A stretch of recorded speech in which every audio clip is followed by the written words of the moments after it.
Hello दोस्तों, स्वागत है आपका अपने चैनल एग्जामेजॉन पे। आप सभी को पता है हम लोग पेंडिंग वीडियोस भी कवर कर रहे हैं। तो पहले मैं डेली करंट अफेयर्स कवर कर रहा हूं, उसके बाद मैं पीआईबी कवर करूंगा। मैं जल्दी से जल्दी कोशिश कर रहा हूं कि डेली करंट अफेयर्स की जितनी भी वीडियोस पेंडिंग है वो कंप्लीट हो जाए। उसके बाद मेरी पीआईबी की सितंबर महीने की जो भी पेंडिंग वीडियोज हैं वो भी कंप्लीट करूंगा। तो आज 14 सितंबर 2021 अपलोड कर रहा हूँ। अब से थोड़ी देर बाद 15 सितंबर 2021 अपलोड हो जाएगी और कल कोशिश करूंगा मैं 20 से 22 सितंबर तक की करंट अफेयर्स की वीडियो अपलोड हो जाए। पहला क्वेश्चन है, हिंदी दिवस किस वर्ष मनाया जाता है? तो हर वर्ष 14 सितंबर को हिंदी दिवस मनाया जाता है। ये देख लीजिए, हिंदी दिवस हर वर्ष 14 सितंबर को मनाया जाता है। 14 सितंबर को ही क्यों मनाया जाता है? क्योंकि 14 सितंबर 1949, 14 सितंबर 1949 को इंडिया में इंग्लिश और हिंदी को ऑफिशियल लैंग्वेज डिक्लेयर किया गया था। क्या? Official language. हिंदी जो है देवनागरी भाषा में लिखी जाती है। देखिए, देवनागरी भाषा में हिंदी, रोमन भाषा में जो अंक होते हैं, अंक 1 2 3, उनको अडॉप्ट किया गया था ऑफिशियल लैंग्वेज के तौर पर। आर्टिकल 343 में हिंदी को अडॉप्ट किया गया है। 14 सितंबर 1953 को पहला हिंदी दिवस मनाया गया है। हमारे इंडिया का जो कॉन्स्टिट्यूशन है उसमें 8th शेड्यूल में 22 शेड्यूल लैंग्वेज हैं, उसमें से हिंदी है एक लैंग्वेज, आप याद रखिएगा। अगला क्वेश्चन है, किस स्टेट गवर्नमेंट द्वारा राज्य में डेयरी सेक्टर को बेहतर करने के लिए एनडीडीबी के साथ कोलैबोरेशन किया गया है? तो हाल ही में असम गवर्नमेंट ने एनडीडीबी के साथ पार्टनरशिप की है। असम गवर्नमेंट द्वारा एक एनडीडीबी के साथ पार्टनरशिप की गई है राज्य में डेयरी सेक्टर को प्रमोट करने के लिए। तो असम गवर्नमेंट और एनडीडीबी साथ में मिलकर एक ज्वाइंट वेंचर कंपनी बनाएंगे। ये ज्वाइंट वेंचर कंपनी एक एक्शन प्लान प्रिपेयर करेगा ताकि असम में डेयरी सेक्टर को प्रमोट किया सके। तो एनडीडीबी और असम गवर्नमेंट, ये लोग असम में क्या करेंगे? डेयरी सेक्टर को प्रमोट करेंगे। इसके लिए पार्टनरशिप की गई है। असम देख लीजिए आप, ये है मैप में असम। असम की बात की जाए तो वर्ल्ड का लार्जेस्ट रिवरिन आइलैंड जिसका नाम है माजुली द्वीप, वो असम में ही है। नेशनल डेयरी डेवलपमेंट बोर्ड 1965 में स्थापना हुई। आनंद गुजरात में इसका हेडक्वार्टर है। फाउंडर कौन थे? वर्गीस कुरियन। ये जो एनडीडीबी है स्टैच्यूरी बॉडी है, लेकिन इसको स्टैचुराइजेशन मतलब कि जो स्टैच्यूरी स्टेटस है वो 1987 में मिली। बाकी असम के विषय में पढ़ लीजिएगा। चीफ मिनिस्टर हिमंता बिस्वा शर्मा है, गवर्नर है जगदीश मुखी। अगला क्वेश्चन है, पीएम कुसुम के तहत सबसे ज्यादा of grid solar pump installation करने वाला स्टेट कौन है? तो सबसे ज्यादा of grid solar pump install किए हैं हरियाणा ने। किसने? हरियाणा ने। PM Kusum scheme ministry of new and renewable energy की जो मिनिस्ट्री है उसकी स्कीम है। प्रधानमंत्री किसान ऊर्जा सुरक्षा एवं उत्थान महाअभियान, PM Kusum scheme. PM Kusum scheme के तहत जो of grid solar pump install किए जाने थे उसमें पूरे देश में हरियाणा टॉप किया है। 2020-21 के दौरान टोटल 15,000 सैंक्शन किए गए थे, जिसमें से 14,418 इंस्टॉल किए गए हैं, यानी 95% के आसपास टारगेट अचीव कर लिया है। पीएम कुसुम स्कीम एक सेंट्रली स्पॉन्सर्ड स्कीम है, ministry of new and renewable energy के तहत आती है। 2019 में लॉन्च की गई थी। इसका टारगेट है 20 lakh stand alone solar pump stablish करना। पीएम कुसुम स्कीम में 3 कंपोनेंट हैं और टारगेट है 2022 तक पीएम कुसुम के द्वारा जो सोलर एनर्जी एडिशन है 30.8 गीगावाट करना। बाकी ये 3 कंपोनेंट आप पढ़ लीजिए, 10 मेगावाट के, ठीक है। बाकी आप पढ़ लीजिएगा, मेरे ख्याल से इतना नहीं, हाँ इतना याद रखिएगा। इस स्कीम के तहत फार्मर्स जो पंप लगाया था उसको फार्मर्स को 40% कॉस्ट बेयर करनी पड़ती है, जबकि 60% कॉस्ट स्टेट गवर्नमेंट और सेंट्रल गवर्नमेंट बेयर करते हैं अगर पंप की कैपेसिटी 10 हॉर्स पावर तक की है, इतना याद रखिएगा। हालांकि मोस्टली 7.5 हॉर्स पावर के ही पंप स्टैब्लिश किए जा रहे हैं। अगला क्वेश्चन है, मिलेट मिशन किस स्टेट गवर्नमेंट ने लॉन्च किया है? तो मिलेट मिशन लॉन्च किया है छत्तीसगढ़ गवर्नमेंट ने। देखिए, छत्तीसगढ़ गवर्नमेंट का टारगेट है कि छत्तीसगढ़ को इंडिया में मिलेट का हब बनाया जाए। तो बाजरा मिलेट का हब बनाने के लिए मिलेट मिशन लॉन्च किया है। एक न्यूट्री सीरियल्स है मिलेट, याद रखिएगा।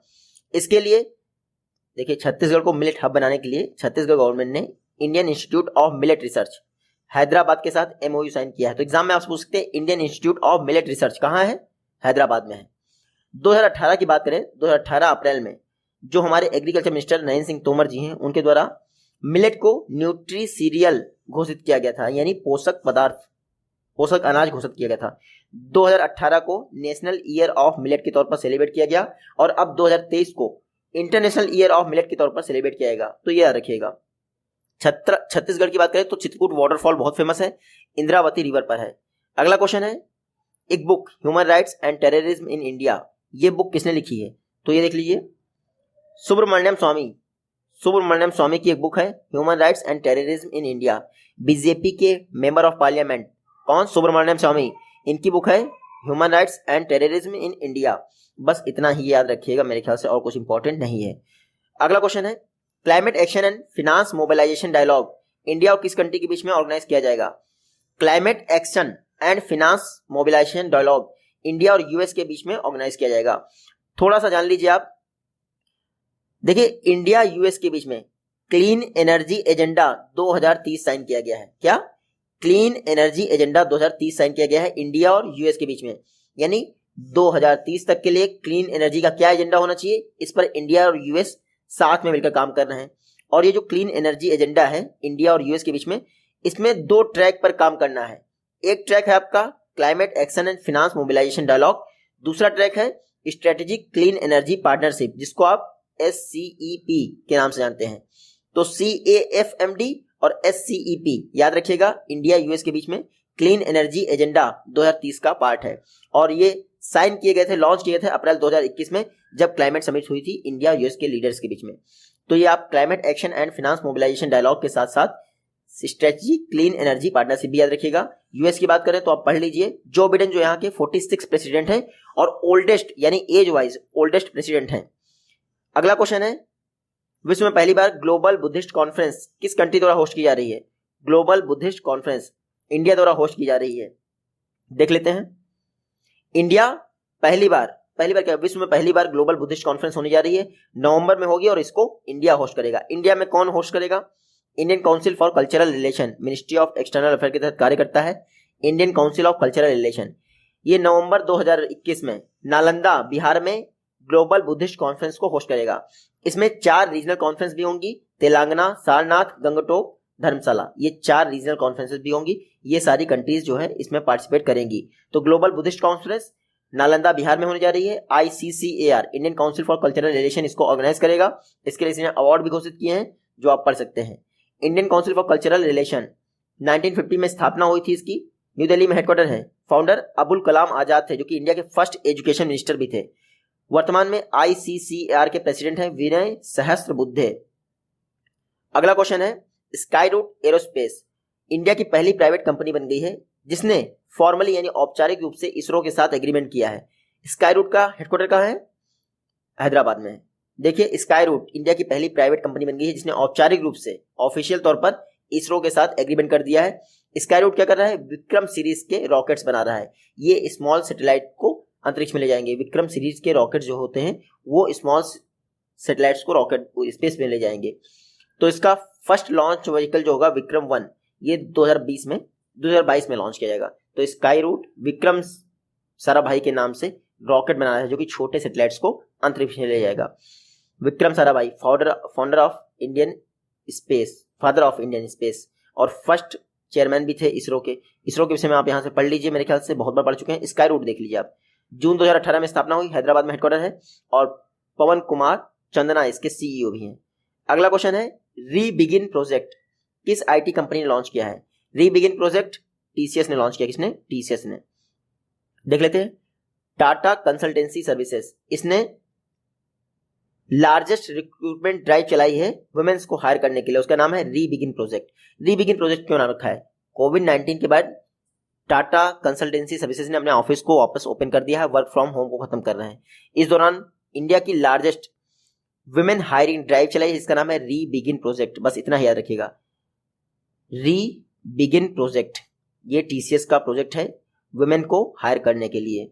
बाकी मेरे ख्याल से और कुछ इंपॉर्टेंट, TCS देख लीजिए, 1968 में स्थापना हुई। पूछेंगे तो CEO पूछ लेंगे, राजेश गोपीनाथन। अगला क्वेश्चन है, इंडिया और अफ्रीका डिफेंस मिनिस्टर कॉन्क्लेव पहली बार कहाँ ऑर्गेनाइज किया गया था? कब ऑर्गेनाइज किया गया था? 2020 में लखनऊ में ऑर्गेनाइज किया गया था, जब डिफेंस एक्सपो हो रहा था 2 वर्ष पहले, तब लखनऊ में India Africa defence minister conclave organise किया है। इंडिया अफ्रीका डिफेंस डायलॉग ये 2 वर्ष के ड्यूरेशन पर होता है, डिफेंस एक्सपो में होगा। इससे पहले कहाँ हुआ था? 2020 में हुआ था India Africa defence minister conclave, first ever हुआ था लखनऊ में, क्योंकि डिफेंस एक्सपो 2020 में लखनऊ में ऑर्गेनाइज किया गया था। इस बार जो India Africa defence minister dialogue होने जा रहा है वो गांधीनगर गुजरात में होने जा रहा है। कब होगा? मार्च 2022 में, क्योंकि अगला डिफेंस एक्सपो 2022 में ही होने वाला है। और इसका थीम देख लीजिए, इंडिया अफ्रीका डिफेंस डायलॉग का, India Africa adopting strategy for synergising and strengthening defence and security cooperation. इतना लंबा थीम तो नहीं पूछेंगे, बस इतना पूछेंगे कौन सा एडिशन होने जा रहा है India Africa defence minister dialogue का। तो सेकंड होने जा रहा है, 2020 में पहला हुआ था। इसको मिनिस्ट्री ऑफ डिफेंस और मिनिस्ट्री ऑफ एक्सटर्नल द्वारा ऑर्गेनाइज किया जाएगा। प्रधानमंत्री आदर्श ग्राम योजना किस वर्ष लॉन्च की थी? तो देखिए, सांसद आदर्श ग्राम योजना अलग है, प्रधानमंत्री आदर्श ग्राम योजना अलग है। प्रधानमंत्री आदर्श ग्राम योजना 2009 में लॉन्च की। कब? 2009 में। चर्चा में क्यों है? Union tribal affairs minister Arjun Munda ji द्वारा कहा गया है कि इंडिया के 36,000 विलेजेस में प्रधानमंत्री आदर्श ग्राम योजना स्टार्ट की जाएगी। ये ऐसे विलेजेस हैं जहां पर 50% से ऊपर पॉपुलेशन ट्राइबल कम्युनिटी की है। मतलब कि ट्राइबल कम्युनिटी की अगर पॉपुलेशन 50% से ऊपर है तो उनको प्रायोरिटी दी जाएगी इन 36,000 विलेजेस में। तो 36,000 विलेजेस में प्रधानमंत्री आदर्श ग्राम योजना को रीस्टार्ट किया जाएगा, अर्जुन मुंडा जी ने कहा है। उसके अलावा इन्होंने कहा है कि इसके अलावा मॉडल विलेजेस तैयार किए जाएंगे, 184 नए वंधन केंद्र स्थापित किए जाएंगे। बाकी ये असम के लिए है, आपके लिए इंपॉर्टेंट है। प्रधानमंत्री आदर्श ग्राम योजना 2009 में लॉन्च की थी। रूरल डेवलपमेंट प्रोग्राम है। प्रधानमंत्री आदर्श ग्राम योजना 2011 के सेंसस के आधार पर कार्य करती है और ऐसे विलेजेस जहां की 50% आबादी शेड्यूल कास्ट, उनको सेलेक्ट किया जाता है और उनकी आबादी या फिर 500 से ऊपर हो, उनको सेलेक्ट किया जाता है आदर्श ग्राम के तौर पर डेवलप करने के लिए। प्रधानमंत्री आदर्श ग्राम योजना, सांसद आदर्श ग्राम अलग है, आदर्श ग्राम योजना अलग है। अगला क्वेश्चन है, इंडिया और किस कंट्री ने अनाउंस किया है कि यूपीआई एंड पे नाउ को लो कॉस्ट फंड ट्रांसफर के लिए लिंक कर देगा? तो यूपीआई और पे नाउ, इसको लो कॉस्ट फंड ट्रांसफर के लिए इंडिया और सिंगापुर लिंक करने जा रहे हैं। ये देख लीजिए, इंडिया और सिंगापुर इन्होंने आपस में पार्टनरशिप की है कि इंडिया के यूपीआई यूनिफाइड पेमेंट इंटरफेस और सिंगापुर के पे नाउ को आपस में लिंक किया जाएगा लो कॉस्ट फंड ट्रांसफर के लिए। ये जो यूपीआई पे नाउ लिंकेज है जुलाई 2020 से ऑपरेशनलाइज हो जाएगा। तो लो कॉस्ट फंड ट्रांसफर के लिए यूपीआई प्लस पे नाउ को कनेक्ट कर दिया जाएगा इंडिया और सिंगापुर के बीच में। पे नाउ क्या है? सिंगापुर का फास्ट पेमेंट सिस्टम ऐप है, जैसे अपने यहाँ पे यूपीआई है, यूनिफाइड पेमेंट इंटरफेस। अगला क्वेश्चन है, UL pin, unique land parcel identification number, UL pin कितने डिजिट का होता है? तो आधार प्लस 2 डिजिट, ये होता है यूएल पिन, यानी 14 डिजिट का। अब यूएल पिन चर्चा में क्यों है?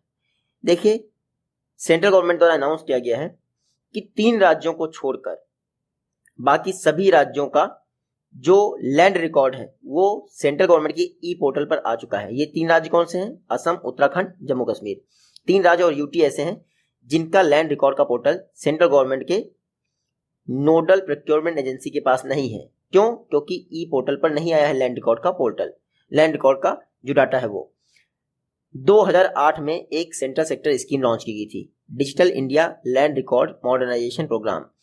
पर्पस था जो लैंड रिकॉर्ड्स हैं इंडिया के, इनको डिजिटली अपलोड कर दिया जाए, लेकिन 3 राज्यों के अभी तक नहीं आए हैं। 2008 में ये DILRMP स्कीम लॉन्च की गई, जिसको 2020-21 तक के लिए एक्सटेंड कर दिया गया। 950 करोड़ की लागत है, सेंट्रल सेक्टर स्कीम थी। डिपार्टमेंट ऑफ लैंड रिसोर्सेज, इसने कहा कि ये जो digital India land record modernisation programme है इसको 2023-24 तक के लिए एक्सटेंड कर देना चाहिए।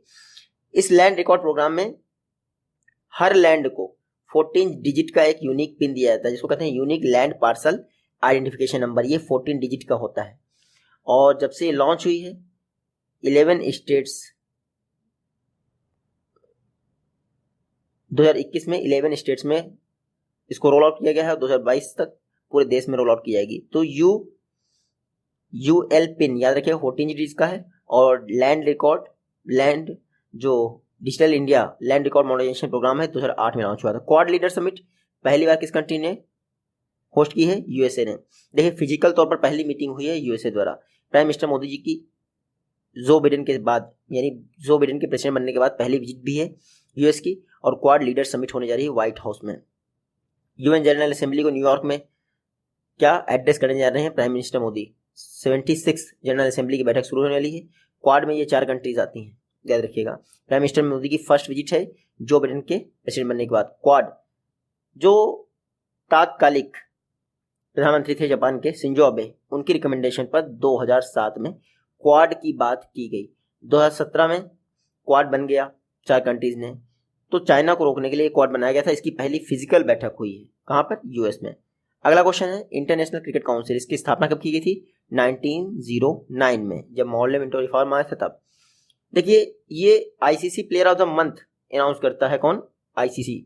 अगस्त के लिए मेल और फीमेल बता देता हूं मैं। इंग्लैंड के टेस्ट कप्तान जो रूट को मेल कैटेगरी में और आयरलैंड की प्लेयर इमेर रिचर्डसन को फीमेल कैटेगरी में अगस्त मंथ का क्या ICC player of the month घोषित किया गया है। तो आयरलैंड की इमेर रिचर्डसन और जो रूट इंग्लैंड के, इन दोनों को player of the month August month घोषित किया गया। आईसीसी 1909 में स्थापना हुई, दुबई में हेडक्वार्टर है।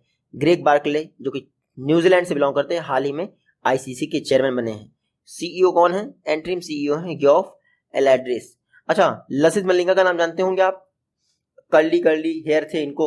183 जब रन बनाए थे महेंद्र सिंह धोनी ना, तो बहुत धोया था। लसित मलिंगा ने अनाउंस कर दिया है टी20 क्रिकेट से संन्यास ले लेंगे। बहुत सारे मैच खेल चुके हैं, श्रीलंका से बिलोंग करते हैं। अगला क्वेश्चन है स्वामी ब्रह्मानंद अवार्ड 2021 से किसको सम्मानित किया गया है? तो ब्रह्मानंद अवार्ड से सम्मानित किया आनंद कुमार। सुपर 30 का नाम सुना है? ऋतिक रोशन का नाम सुना है? उनकी मूवी देखी है सुपर 30?